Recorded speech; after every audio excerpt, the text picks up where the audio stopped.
Meteria Turei is with me now in the Wellington studio. Kia ora, good morning. Kia ora.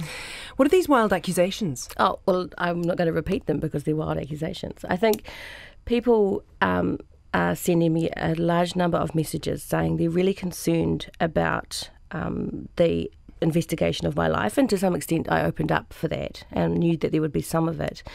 And it's because they too suffer those kinds of interrogations and investigations into their lives as beneficiaries. And I think, this is what we're doing here, and what we're saying is what it's like for a beneficiary to have to justify their lives, and people are having to do that every day now, and we're just seeing it played out in public. It's partly what I expected, but it has certainly gone on for longer than I expected. Was it as stark a choice as it has been portrayed by James Shaw amongst others, that either your child had to go without food or it was a case of having to defraud the benefit? Was it really that straightforward? So this is the case for thousands and thousands of people, as it was for me and as it was for others. If anyone's seen them, that was the case for you. If you have a look at Mihi Forbes' piece that she's done for RNZ on life on a benefit in Meteria, those are the kinds of circumstances that I was living in at times as well. Not all the time, of course, because circumstances improve, and you make do. You figure out how to make do with what you've got. But why didn't you up front tell the full story? Well, I did. Well, tell you the didn't full though, story. because it's a different story when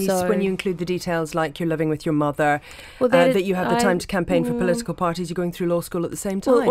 Actually, two of those things were perfectly publicly known, and whether. But the crucial one about living with your mother, wasn't. But was I it? That's a different story. I would say there's an assumption that because I was living with my mum, that she was taking care of me. My mum was sick for quite a lot of the time, and so we lived together in order to be able to make sure that we could both be as best as we could and as well as we could.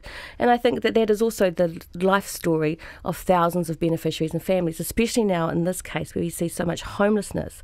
You are seeing families packing together actually in overcrowded conditions in order to be able to provide some support to each other. And I think this is the way that Maoris and Pacific families live. But that was not your situation, was it? Because you also had the situation where you were on the electoral roll at a different address. That also wasn't disclosed up front. No, that's because I had forgotten about that. And that was a mistake. I should have gone through and looked through that. But I really want to challenge this idea. You also have some very well-connected relatives, don't you, Mrs. Yes, I do. Like Anne Hartley. So were you not able to draw on them? Well, so I drew on as many of the resources that I could, as people do. So didn't the voters then, the New Zealand public, deserve to know that information up front? But they already did. So it's been... So that it's wasn't the story you were trying to tell. No, it's all been public knowledge for the last 15 years I've been in Parliament. But it was cast in a way that showed one side of the story. Because, I think...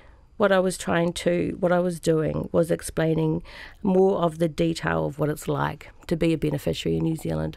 I've always been very clear about the value of the DPB to me and being able to get my law degree on it and therefore have a pathway out of welfare. I've also been really clear about the support that my broad family have provided me in order to be able to make that possible. And I'm very grateful to them for that. But there are other...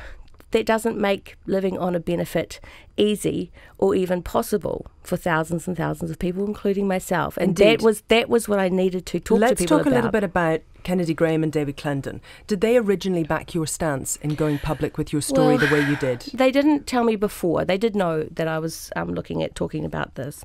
And they didn't tell me beforehand that they had serious or principled concerns. And I wish they had have. It would have been better for me to have known. Did they explicitly support you? But in our caucus, if we talk to each other about what it is that we're doing, and I had sent them a draft copy of the speech, and hadn't had any response from them. I did have support from all of the others. So you had nothing to indicate that there was a problem? No, nothing to indicate there was a problem. So do you know when exactly that began to wane, their support? Well, the first that I heard from Kennedy was the evening of the Sunday when I gave the speech. And I confess I was a bit shocked because nothing had been said beforehand. But they've made their decision. And they have decided not to stand for us again, and I think that's really sad because they've been great for the last 8-9 years, but they've made their decision. There's not really anything I can do about that now. Isn't it, though, a bit of a failure of leadership that they've ended up leaving the caucus in quite such a messy way?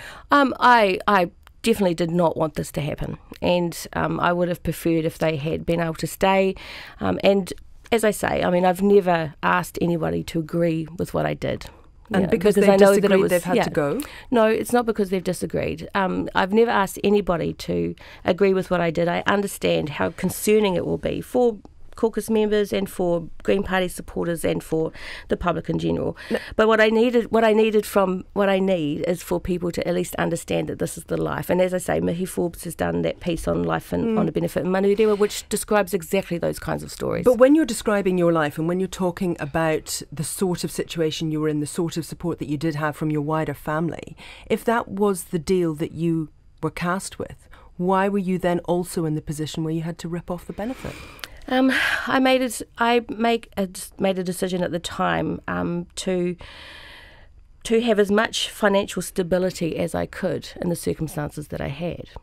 So you made a conscious decision to rip off the benefit despite the fact that you had other forms of support. You have to be careful because when you're a beneficiary, and we are seeing these stories come through now, when you're a beneficiary, if you borrow money, if you get money as a gift, like for a birthday, if you're provided potentially with food or other gift vouchers for the supermarket, that's all counted as income.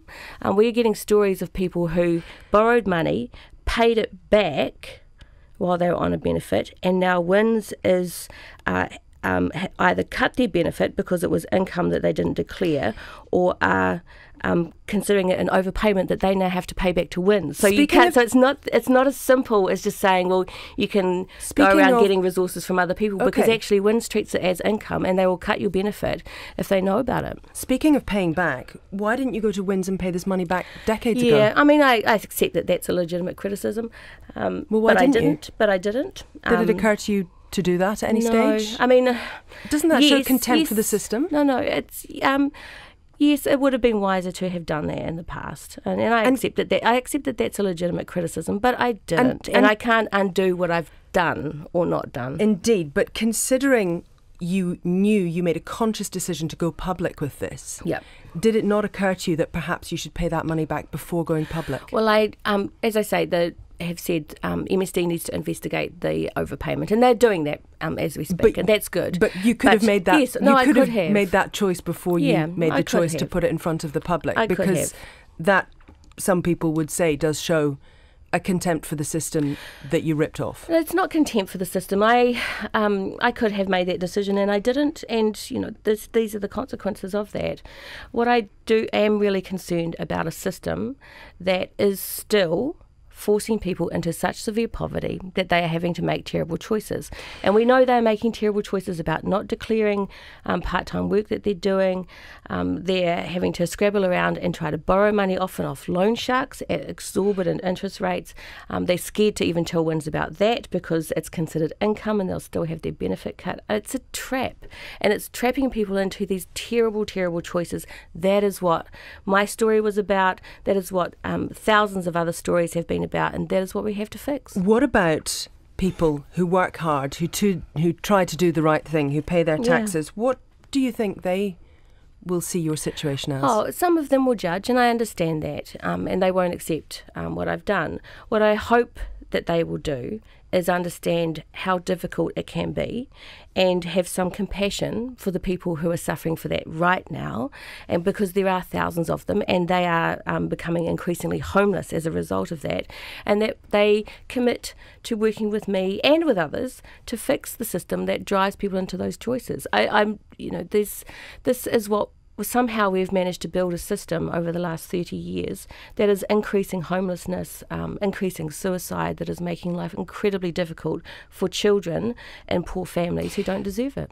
At what point are you going to step down from the co-leadership of the Green Party? I'm not intending to step down.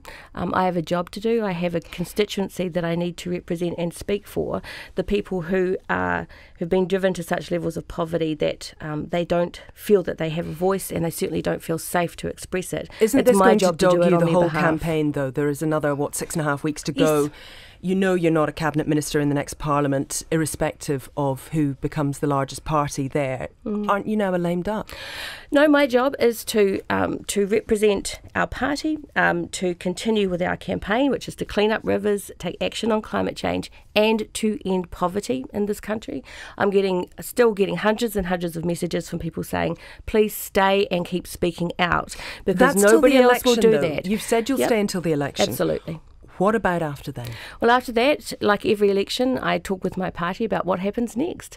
Haven't you already made that decision that you'll be going shortly thereafter? That's up to them. That's up to them. Straight after the election, of course, I'm expecting we will be in negotiations with Labor for a new government. We'll be establishing our ministerial positions and working with a brand new caucus and getting them embedded. So there'll be a lot of work to do after the election, not thinking about my future. Is that really going to be the case? Because it would seem that Labour are trying to put as much distance as humanly possible between Labour and the Greens, despite the MOU, which would appear to join you at the hip. Well, Labour at the moment, of course, are campaigning, but they've got their new leader and they're doing really well, and that's really good news, because it's the best chance that we will have of changing the government if both the Greens and Labour improve our votes, and that is our job. It's my job to improve the Green vote. But do you think they're distancing themselves or not?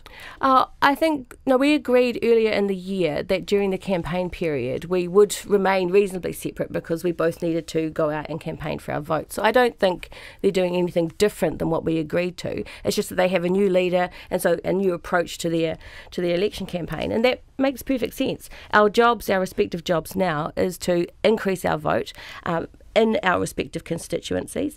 I know that there are New Zealanders who are so deeply committed to cleaning up our environment and ending poverty, and they know that the Greens are the leaders on those issues, and that they will support us to be a strong part of that next government. Just finally, what do you think the Green Party's known for now? Is it for being green, for being environmental, or yes. is it for being advocates on the side of social justice, first and foremost? We have always in our charter said both ecological wisdom and social justice, appropriate decision making and peace were the fundaments, along with the Treaty of Waitangi, of our existence, and we will continue with that. We cannot have a clean environment if we have a sick and unhealthy community, and we certainly cannot have a well community if we have a sick and unhealthy environment. That's always been the Greens' kaupapa. And what do you think the polls are going to show? Do you think they're going to go up and down next time? They're going to go up and down all the way to the election. But are they going to go down from here? Well, you hit a real high? Yeah. Do you think it's going to be down from here? We could take a small hit. They will go up and down all the way to the election. The most important poll, I think this is one of Winston's lines, is on the September 23rd. And we've still got a huge amount of time now to campaign on these issues, cleaning up our rivers, action on climate change, and ending poverty.